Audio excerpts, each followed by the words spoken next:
ఒకరోజు ఒక మనవడు వాళ్ళ తాతయ్య దగ్గరికి వెళ్ళి, తాతయ్య నువ్వు ఒకే మనిషిని 60 ఏళ్ల పాటు ఎలా లవ్ చేసావు అని అడుగుతాడు.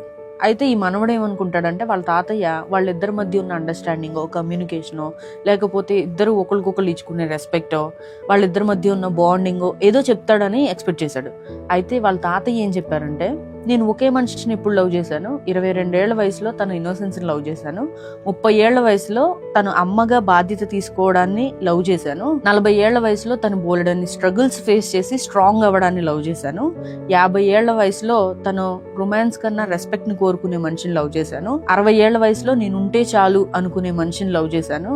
సో ఒకే మనిషిని నేను ఎక్కడ లవ్ చేశాను అన్నాడు. దీన్ని బట్టి మీకేం అర్థమైంది?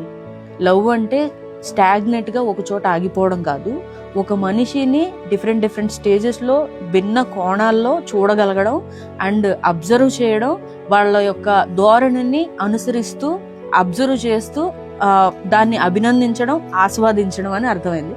మీకేం అర్థమైందో కామెంట్ చేయండి.